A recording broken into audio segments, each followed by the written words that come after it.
کرو فرمائے سرکار۔ پھر نبی پاک علیہ الصلوۃ والسلام کے قانون کے مطابق ایک بات سنا دیتا ہوں، آپ لوگوں کو خالی سن لو، عورتوں کو نہ کو سنا، آپ لوگ ہی سن لو خالی، تاکہ ہمارے دل میں عورت کی اہمیت پیدا ہونا ہے، تاکہ ہمارا گھر جھگڑوں سے، اختلاف سے، فتنوں سے بچ جائے۔ کسی ماں کے یہاں بیٹا پیدا ہو، کسی عورت کے پاس بیٹا پیدا ہو، اور وہ عورت جب ماں بن گئی بیٹے کی ولادت کی وجہ سے، پیدائش کی وجہ سے، تو اب اس کو اللہ کی طرف سے دودھ آتا، قدرتی نظام ہے یہ، ماں کو دودھ آتا ڈیلیوری کے بعد۔ اگر ماں یہ کہتی ہے کہ میں اپنے بچے کو دودھ نہیں پلاؤں گی، تو شوہر، اس عورت کی ساس، اس عورت کی ماں، اس عورت کا باپ، اس عورت کا خاندان، اس عورت کا سسرال، اس عورت کو شرعی طور پہ دودھ پلانے کے لیے زبردستی نہیں کر سکتا۔ اتنی ایتھارٹی دی گئی ہے عورت کو ہماری اسلامی شریعت میں، زبردستی نہیں کر سکتے۔ آپ پلا تو پلا، نہیں تو تیرے کو چھوڑ دیتا ہوں، تیرے کو طلاق دیتا ہوں، تیرے کو مار دیتا ہوں، تیری نڈلی مت دیتا ہوں، تیرے کو گاڑ دیتا ہوں۔ یہ باتیں کرنے کی اجازت نہیں ہے شریعت میں، اتنی ایتھارٹی ہے عورت کو۔ عورت اگر بول رہی کہ میرے سسر میرے لیے غیر محرم ہیں، میں ان کے سامنے نہیں نکلتی، جا کے سناؤ نا کو، عورتیں بہانہ بنا کے تم لوگوں کو کام پہچان دیں گے، خالی تم لوگوں کو عورت معلوم ہونا، عورت کا مقام بول کے سنا رہا ہوں میں۔ عورت اگر یہ بول دی، سبحان اللہ، عورت اگر یہ بول دی کہ میں اپنے سسر کو غیر محرم مانتی ہوں، میں ان کے سامنے نہیں نکلتی، کائنات کا کوئی حاکم، کائنات کا کوئی مفتی، کوئی علامہ، کوئی حضرت قبلہ اس عورت کو اپنے سسر کے سامنے نکلنے کی اجازت نہیں دے سکتا۔ اتنا عورت کو اختیار دیا گیا اسلام کے اندر۔ آج ہمارے گھروں میں سکون غارت، مسجد میں آتے بالکل وضو کر لے کے ایسا کرتے ہیں، ایسا کرتے رہتے ہیں مسجد میں آ کے، اللہ سبحان اللہ سبحان اللہ، نعرہ رسالت سبحان اللہ، ایسا چلتا مسجد میں۔ گھر میں جاتے کہ آیا رے مردے، ایسا چلتا۔ گھروں کا سسٹم الگ ہے، مسجد کا سسٹم الگ ہے۔ مسجد میں بالکل اتر اتر لگا کے کر کے، نقشبندی صاحب خیریت، ہاں بٹے، نقشبندی صاحب تو خیریت، تو کیسا ہے وہ بول، تیرا کیا چل رہا گھر میں، حال کیسا ہے، بیگم سے بن رہی نہیں بن رہی، ارے نہیں مول صاحب بہت ٹینشن آئے، قسمت خراب ہے، غلیظ عورت مل گئی مول صاحب، بدتمیز عورت مل گئی، ایسا بہت غلیظ ہے مول صاحب، ایسا بہت غلیظ ہے مول صاحب، انتہائی بدتمیز، بد اخلاق، نالائق، بڑی غلیظ عورت ہے۔ میں بولا کیا حساب سے بول رہا، ایک کام نہیں کرتی مول صاحب گھر میں، کس کا کام رے، ہمارے بھائیوں کے کپڑے نہیں دھوتی، ہمارے نندو یا ذرا پکاؤ بولے تو نہیں پکائی مول صاحب، تو مطلب تو بیوی نہیں لایا، تو نوکرانی لایا، تو شریعت نہیں جانتا، اسلام نہیں جانتا، اس لیے تیری زندگی لڑاکو بن گئی، جھگڑالو بن گئی، فتنے باز بن گئی۔ آپ پھر بولیں کیا مول صاحب، اب آپ کے دل میں بھی ایک سوال پیدا ہو سکتا، تو پھر اب بیگم سے کام نہیں کرانا، چوپچ کر کے لائی شادی، پھر گھر کیسا چلنا، کیسا ہوتا گھر کا کام؟ نقشبندی صاحب باتیں بہت میٹھے میٹھے کر رہے ہیں، کیسا ہوتی زندگی؟ تو سنو میں بتاتا ہوں زندگی کیسا ہوتی۔ اپنے بیگم کو ساری خوشیاں دینا، ساری خوشیاں دینا، کپڑا بنانا، خوشیاں دینا، ان کے امی کے گھر کو لے کے جانا، چھوڑنا، لے کے آ لینا، کنڈیشن نہیں رکھنا، تم اتج بولے تم اتج بولے نہیں، ارے ترے نہیں بولنا، گالیاں نہیں دینا، ان کی تعریف کرنا، ان سے محبت کرنا، ان کو اچھے کھانے کھلانا، ان کا پورا لحاظ رکھنا، ان کو خوشیاں دینا۔ اس کے بعد کیا کرنا؟ محبت سے بولنا، بیگم ذرا گھر کا کام کر لو بیگم، اللہ اس کا اجر دیں گا آپ کو، ایسا بولنا۔ وہ بیچاری اجر کی خاطر، ثواب کی خاطر، اللہ کی رضا کے خاطر گھر کی اگر یہ کپڑے دھونا، برتن دھونا، کام کاج کرنا، جھاڑو مار لینا، بچوں کو دودھ پلانا، ماں باپ کی خدمت کرنا، دیوروں کو کھانا نکال کے دینا، نندئی آئے تو ایک اچھی ڈش بنا کے دے دینا، یہ اگر کر لے رہی تو وہ اس کے لیے ثواب عظیم ہے۔ یہ کام زبردستی سے نہیں لیا جاتا، یہ اخلاق سے لیا جاتا ہے، یہ محبت سے لیا جاتا ہے۔ پہلے اس کا حق ادا کرو، پھر اس کے بعد وہ اپنے شوہر کی محبت میں، اپنے ساس سسر کی محبت میں، اپنے سسرال کا پورا خیال کرتی وہ بیچاری۔ دیکھو ہم لوگاں بھی ایک انسان ہے، ہم لوگ جو ہے پیر کے دن سے جاب شروع کرتے ہیں، ہفتے کے دن تک کرتے. اتوار کے دن کرو بولے تو سیٹ کا منہ پھوڑ دیتے مار کے. بیٹا ہوشیاری کر رہا, تنخواہ دے رہا تو کہتے رہے باپ کی جاگیر ہے, ہر دن آ کے کام کرتا. کل اتوار ہے, کس کے باپ کو نہ, ارے بڑے بھائی ارجنٹ ہے رے بڑے بھائی, ذرا کر کے دے دے رے بھائی, میں اس کو 5,000 روپے کی جگہ 10,000 روپے لے. ارے تو لے آؤں گا, تو کر کے ڈال, میں تو نہیں کرتا, کل اتوار ہے. ریسٹ لیتے نہیں لیتے؟ اپنی بات ہے تو ذرا زور سے بولے, لیتے نہیں لیتے؟ لیتے نہیں, اپن ریسٹ لیتے. عورت کو ریسٹ کب دیے ذرا بولو میرے کو, سبحان اللہ. عورت کو ریسٹ ہی نہیں ہے گھر میں. جمعے کو بھی پکانا, اتوار کو بھی پکانا, ہفتے کو بھی پکانا, پیر کو بھی پکانا, منگل کو بھی پکانا. کیا کریں بھائی, بیزار آ کے عورتیں چھوڑ کے چلے جا رہی, مگر چھٹی نہیں مل رہی عورتوں کو. عورت ذات کو چھٹی نہیں ہے میرے بھائی, ہر دن کام, خالی پکانا ہے, سمجھ رہے ہیں. پھر چھوٹے بچوں کو دیکھ لینا, 3 بچے ایئرلی ونس, ہر سال ایک بچہ. اب پوروں کی خدمت, پوروں کے تھالیاں بدلو, پوروں کے کپڑے دھو, پوروں کی خدمت کرو. گھر کو جھاڑو, ایک دن چھٹی دے سکتے نہیں, روزانہ جھاڑو مارنا. ایک دن برتن چھوڑ سکتے نہیں, روزانہ برتن دھونا. ڈیلی کام کرتی بھائی بیچاری, ڈیلی کام کرتی ہے. اللہ اکبر. انسانیت جس کے دل میں ہوتی ہے نا, وہ اس چیز کو غور کرتا ہے, اور رسول اللہ صلی اللہ علیہ وسلم نے یہی چیز سمجھائی ہے. اس سے پہلے بھی میں کئی مرتبہ سنایا یہ حدیث, پھر ایک بار سناتا ہوں آپ کو. نبی پاک صلی اللہ علیہ وسلم اپنی ازواج مطہرات کے پاس 2 دن رہتے تھے. 2 دن حضرت عائشہ کے پاس, 2 دن حضرت ام حبیبہ کے پاس, 2 دن حضرت میمونہ کے پاس, 2 دن حضرت سودہ کے پاس. ہر زوجہ کے پاس 2 دن رہتے تھے. تو ہوا کیا, حضرت حفصہ جو رسول اللہ کی زوجہ ہے, ام المومنین ہے, حضرت عمر کی بیٹی ہے, حضرت حفصہ کے پاس باری تھی حضور صلی اللہ علیہ وسلم کی. تو حضور فجر کی نماز پڑھ کے حضرت حفصہ کے گھر کو تشریف لا لیے. سبحان اللہ. فجر کی نماز پڑھے اور حضرت حفصہ کے گھر تشریف لا لیے. لائے حضرت نبی پاک صلی اللہ علیہ وسلم, محو گفتگو رہے.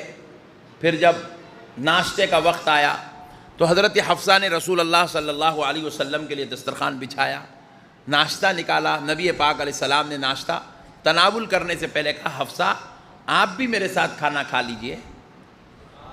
ارے ذرا زور سے یارو, ہمارے پاس تو کھائی تو کھا, نہیں کھائی تو جا کے مر, میں کو ٹائم پہ دے. میں کو ٹائم پہ نہیں دی, بلکہ اب تک گھر میں 40 لڑائیاں ہوئے. تو میرے ساتھ کھانا کئی کو نہیں کھاتی, بلکہ ایک بھی نہیں ہوئی. سوب کو دینا انہیں. ہمارے پاس ظلم ہے بھائی, انتہائی ظلم ہے عورت ذات پہ مسلمانوں میں. یہ پورا غیروں کا, کافروں کا کلچر لا لیے مسلمان گھروں میں. سب کو کھلانا انہیں, سسرے کو ساس کو پہلے دے دینا, شوہر نوکری کو جاتا دے دینا, دیوراں کالج کو جاتے دے دینا, نندن جو ہے کام کو جاتی اس کو دے دینا, سب کو دینا. پورے گئے بعد 11 بجے نے بچے کو تھپک کے سلا کے چولہے میں بیٹھ کے, جب 11 بجے 12 بجے غریب کی بیٹی ناشتہ کرتی. جب وہ ناشتہ کرتی نا, اس کے دل سے بددعا نکلتی, بددعا. میرا باپ میرے کو کہاں لا کے ڈال دیا یہ ظالموں کے بیچ میں. میں میرے ماں کے گھر میں رہتے تو نازوں سے پلتی تھی, یہ کہاں کے پل رہی میں. میرا باپ کئی کو تحقیق نہیں کرا یہ گھر کی, کئی کو میرا باپ یہ گھر میں لا کے ڈالا. میں ایک عورت 8 جنوں کو ناشتہ دینا, کھانا پلانا. ایک جنا بولتا روٹی ہونا, ایک جنا بولتا خیمہ روٹی ہونا, ایک جنا بولتا انڈا روٹی ہونا, ایک جنا بولتا جیم روٹی ہونا. یہ پورے آرزواں پورے کرنے پیدا ہوئی کیا میں. آپ سوچو, میری بات آپ کو دل کو لگ رہی, اماں ہمارے گھر کے بارے میں بول رہے ہیں حضرت, تو ایسا خیال آ رہا آپ کو. سوچو آپ کو میں سوچنے کے لیے گفتگو کر رہا ہوں, کیونکہ یہی وہ جگہ ہے جہاں سے معاشرے کی اصلاح ہو سکتی ہے. یہی وہ جگہ ہے جہاں سے انسانیت کو پھر سے جگایا جا سکتا ہے. یہی وہ جگہ ہے جہاں سے اسلام کی تعلیمات کو عام کی جاتی ہے. تو آپ ذرا غور کیجئے گا, جب عورت کے گھر سے دل سے جب بددعا نکلتی نا, تو اس گھر پہ سے اللہ کی رحمت ختم, اس گھر پہ سے برکتیں ختم, اس گھر میں سے خوشیاں ختم, اس گھر میں سے اللہ تبارک و تعالیٰ کا فضل ختم. وہاں پر صرف اللہ کی ناراضگی, بے برکتی, اللہ تبارک و تعالیٰ کے جاہ و جلال کی بارش ہوتے رہتی وہاں پر. یہ ظلم ہے میرے بھائی. اللہ کے واسطے ان ظلم و زیادتیوں کو میرے پیارے بھائیوں آپ محبت کے ساتھ، لڑائی جھگڑے کے ساتھ نہیں، ابھی بھی کہہ رہا ہوں میں آپ کو، محبت کے ساتھ، پیار کے ساتھ، اخلاق کے ساتھ اپنے گھروں سے یہ زیادتیوں کو ختم کرو، یہ ظلم کو ختم کرو، یہ ظلم کو مٹاؤ میرے پیارے بھائیوں. پھر اس کے بعد دیکھیے، غور کرنے والی بات ہے، نبی مکرم رحمت للعالمین صلی اللہ تعالی علیہ وسلم حضرت حفصہ کے گھر تشریف لائے. کہا حفصہ آپ میرے ساتھ کھانا کھا لیجئے. تو حضرت حفصہ آئی، دسترخوان پہ بیٹھی اور عرض کرنے لگی یا رسول اللہ میں نے آج نفل روزے کا ارادہ کیا ہے، اگر آپ اجازت دیں تو میں نفل روزہ مکمل کرتی ہوں، نہیں آپ کہتے ہیں تو میں ناشتہ کر لیتی ہوں. سبحان اللہ سبحان اللہ سبحان اللہ. بیوی کے بھی آداب دیکھیے، سبحان اللہ. تو نبی پاک علیہ السلام نہیں حفصہ آپ اپنا روزہ مکمل کیجئے. یہ کہتے ہوئے حضور دسترخوان سے نوالے اٹھاتے اور کھانا تناول فرما لیتے. جتنا حضور کی طبیعت کی، حضور تو کوئی زیادہ نہیں کھاتے تھے، کبھی 3 نوالے کبھی 7 نوالے، حد ہو گئی، بہت زیادہ فاقہ ہو گیا تو 11 نوالے. 11 نوالے سے بڑھ کے حضور نے کبھی زندگی میں کھانا نہیں کھایا. اللہ اکبر. تو نبی پاک علیہ الصلوۃ جتنی طبیعت چاہی 3 نوالے 7 نوالے 5 نوالے حضور نے کھا لیے. پھر اس کے بعد کہا حفصہ مجھے ایک ضروری کام ہے، صحابہ کے ساتھ جانا ہے، آپ اجازت دو تو میں جاؤں. سبحان اللہ سبحان اللہ. یہ ہے دیکھیے اخلاق، ایک دوسرے کی عزت، ایک دوسرے کا لحاظ، ایک دوسرے کا مقام. کہا بالکل یا رسول اللہ آپ ضرور تشریف لے جائیں. نبی پاک علیہ السلام اپنے کام سے تشریف لے گئے. پورا دن حضور پاک علیہ السلام مصروف رہے. حضرت حفصہ کا روزہ بھی گزرتا رہا. مغرب کا وقت جب آیا، حضرت حفصہ ایک افطار کے دستر بچھا کر بیٹھ گئی کہ وقت افطار میں آپ روزہ کھولنا چاہتی تھی. جیسے ہی آپ نے روزہ کھولا، کیونکہ اس زمانے میں روزہ کھولنے کے لیے کوئی فروٹ وغیرہ نہیں ہوتا تھا، اپنے ہی گھر کا جو ساز و سامان تھا کھانے کی آئٹم اس سے ہی روزہ کھولتے تھے، وہی افطاری ہوتی تھی، وہی ان کا کھانا ہوتا تھا. تو حضرت حفصہ نے دسترخوان پہ جو بھی کھانا وغیرہ ہے لے کر بیٹھی، کھانے لگی، افطاری کر رہی ہے. جیسے ہی پہلا نوالا اٹھائی اپنے منہ میں رکھی، حضرت حفصہ چیخ مار کے رونے لگی. کوہرام مچ گیا. آزو بازو میں جو ازواج مطہرات کے حجرات تھے، ازواج مطہرات اپنے اپنے حجروں سے کمروں سے نکل کر حضرت حفصہ کے دروازے پر آ گئی، اجازت طلب کی، اندر تشریف لائی. پوچھنے لگی حفصہ کیا ہوا، کیوں رو رہی ہو، کس چیز نے تمہیں رلا دیا، کیسا درد کیسی تکلیف ہے. تو حضرت حفصہ کہتی ہیں خدا کی قسم مجھے کوئی درد و تکلیف نہیں ہے.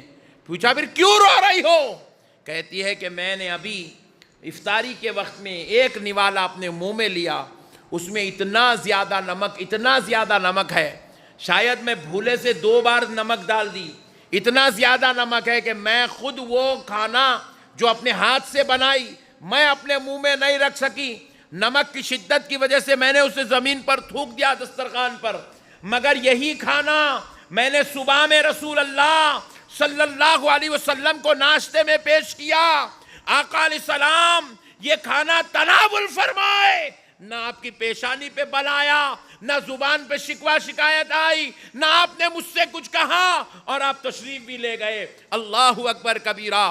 تو حضرت حفصہ کو ازواج مطہرات نے تسلی دی، آپ خاموش ہوئی. پھر جب رسول اللہ آئے تو حضرت حفصہ کہنے لگی یا رسول اللہ، آقا آپ پر میرے ماں باپ قربان، یا رسول اللہ آپ اگر مجھ سے کہہ دیتے تو میں آپ کو دوسرا کھانا بنا کر دے دیتی. میرے آقا اس میں اتنا زیادہ نمک ہے کہ میں خود بنانے والی اس نمک کے کھانے کو کھا نہ سکی، مگر آپ تناول کر گئے. میرے آقا آپ نے تکلیف کیوں برداشت کی؟ تو نبی پاک علیہ السلام فرماتے ہیں حفصہ میں ایسے کھانے اور 4 بار کھا سکتا ہوں، لیکن میں کچھ کہہ کر تمہارا دل نہیں توڑ سکتا، میں تمہارے دل کو آزاری نہیں کر سکتا، میں تمہارے دل پر اذیت اور بوجھ کا سبب نہیں بن سکتا۔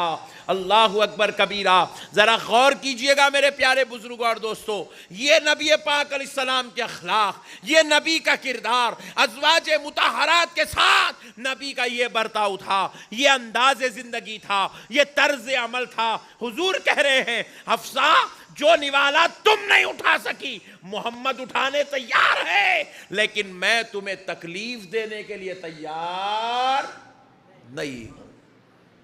اتنا لحاظ رکھا رسول اللہ نے، اپنی زندگی میں حضور نے اتنا لحاظ رکھا۔ آج ہمارے پاس جاہلوں کی طرح، بیلوں کی طرح، گدھوں کی طرح، جانوروں کی طرح اپنی بیویوں کو مارا جاتا ہے، گالیاں دیا جاتا ہے، چھوٹی چھوٹی بات پر ان کے ماں باپ کے نام کا ان کو تانا دیا جاتا ہے، چھوٹی چھوٹی بات پر ان کو ذلیل و رسوا کیا جاتا ہے، ان کو حقیر بتلایا جاتا ہے، ان کو شرمسار کیا جاتا ہے، ان کو ستانے کی نئی نئی ترکیبیں سوجی جاتی ہے، ان کے ساتھ بد اخلاقی والا رویہ کیا جاتا ہے۔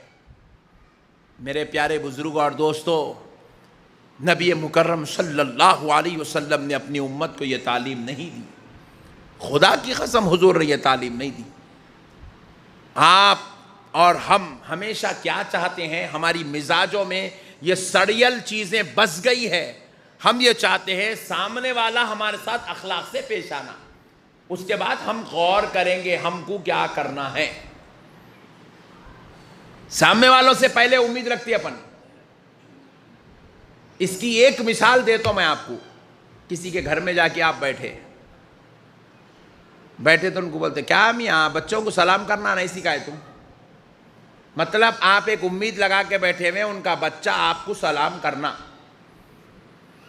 آپ سامنے والے سے اخلاق کا، حسن اخلاق کا خیال لے کر بیٹھے ہوئے، مگر میرے نبی کی شریعت کی، اسلام کی تعلیم، سامنے والے سے اخلاق کی امید مت رکھو، پہلے تم اپنے اخلاق کا مظاہرہ کرو۔ یہ اسلام ہے، یہ اسلام ہے، سبحان اللہ، یہ اسلام ہے۔ آپ یہ سوچتے ہیں، ہم یہ سوچتے ہیں بہو کی طرف سے پہلا اچھا کام ہونا تو پھر ہم کچھ اس کو بدلے میں اچھی چیز دیں گے۔ نہیں، آپ پہلے اپنی بہو کے لیے، اپنے داماد کے لیے، اپنے بچوں کے لیے، غیروں کے لیے آپ اپنے اخلاق کا پہلے مظاہرہ کریے، اس کے بعد وہ خود بخود آپ کے غلام بن کر آپ کے ساتھ اخلاق کا مظاہرہ کریں گے۔ نبی مکرم صلی اللہ علیہ وسلم راستے سے جب گزرتے تھے تو تاجدار کائنات صلی اللہ علیہ وسلم چھوٹے چھوٹے بچوں کو، 3 سال، 4 سال، 2.5 سال، چھوٹے بچے جن کو بھی سلام کے معنی مطلب بھی نہیں معلوم تھا، ویسے بچوں کو رسولوں کا سردار، اللہ کا حبیب، مالک جنت، مختار کائنات، جس کے قبضے میں اللہ نے پوری کائنات کو دے دی ہے، وہ پیارا مصطفیٰ وہ چھوٹے چھوٹے بچوں کو بھی سلام کیا کرتا ہے۔ نعرہ تکبیر، نعرہ رسالت، حضور شان دکن۔ حضور سلام کرتے تھے پہلے۔ ہمارے پاس بالکل الٹا ہے دین کا سسٹم، ہم لوگ دین کو پلٹ دیے پورا مکمل طور پہ۔ جہالت، ضلالت و شرارت ہماری طبیعت، مزاج بن گئی۔ آج اس مزاج کو توڑے، ان سے امید مت رکھیے وہ آپ کے ساتھ اخلاق کا برتاؤ کریں گے، ہرگز مت رکھیے، چاہے وہ سامنے والا بہو ہو، بیٹا ہو، بیٹی ہو، بیوی ہو، ماں باپ ہو، رشتہ دار ہو، پڑوسی ہو، مصلی ہو، مرید ہو، کوئی بھی ہو، ان سے اخلاق کی امید مت رکھیے۔ آپ اپنے طور پر کیا اخلاق دکھا سکتے ہیں، آپ اپنے اخلاق ان کو دکھائیے پہلے۔ آپ ان کو بتائیے آپ کتنے اخلاق والے ہیں، آپ ان کو بتائیے آپ کے اندر کتنی انسانیت داخل ہو چکی ہے، آپ ان کو بتائیے آپ ان سے کتنی محبت کرتے ہیں، آپ سامنے والے کو بتائیے آپ کتنے اچھے آدمی ہیں، آپ سامنے والے کو سکھائیے آپ مدینے والے مصطفیٰ کے طریقے پہ کس طرح سے عمل کرتے ہیں۔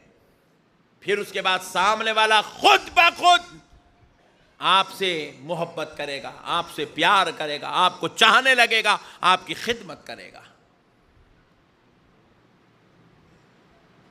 میرے پیارے بھائیوں، دین کو سمجھنے کی ضرورت ہے میرے بھائی۔ آج ہمارے اندر جو دین دماغوں میں بیٹھ گیا ہے، نعوذ باللہ وہ دین نہیں ہے، وہ دنیا ہے، دنیا۔ اور ہمیں دین کو سیکھنے سمجھنے کی ضرورت ہے۔ میرے آقا کریم صلی اللہ علیہ وسلم کے پاس ایک صحابی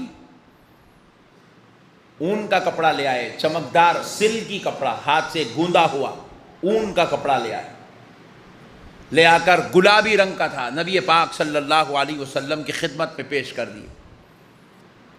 نبی پاک صلی اللہ علیہ وسلم اعلان فرما چکے تھے، مردوں کے لیے چمکدار کپڑا، سلکی اونی کپڑا حرام ہے، حضور اعلان کر چکے تھے، صحابہ میں یہ بات عام ہو چکی تھی۔ لیکن وہ جو صحابی لے آئے تھے بطور نظر، وہ کیونکہ شہر سے، صحابہ کی علاقے سے بہت دور رہتے تھے، ان تک یہ بات نہیں پہنچی تھی، تو ان کے پاس اون تھا، تو انہوں نے اون سے کپڑا بنایا حضور کے لیے، گفٹ کے طور پر، نذرانے کے طور پر، ہدیے کے طور پر رسول اللہ کی خدمت میں لائے۔ نبی پاک علیہ السلام وہ صحابی سے وہ اون کا کپڑا قبول کر لیے، سبحان اللہ، قبول کر لیے، قبول کر کے رکھ لیے۔ تو اب صحابہ اکرام میں تھوڑی سی بے چینی شروع ہو گئی۔ تو ایک صحابی، کیونکہ بات شریعت کی ہے، اٹھ کے کھڑے ہو کے پوچھنے لگے، یا رسول اللہ، آپ پر میرے ماں باپ قربان، آقا کیا مردوں کے لیے اون کا کپڑا جائز ہو گیا ہے؟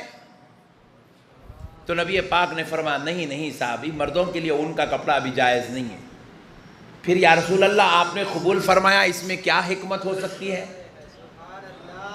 تو نبی پاک نے فرمایا، صحابی، یہ میں نے میرے لیے نہیں، میں نے یہ اپنی عائشہ کے لیے قبول فرمایا ہے۔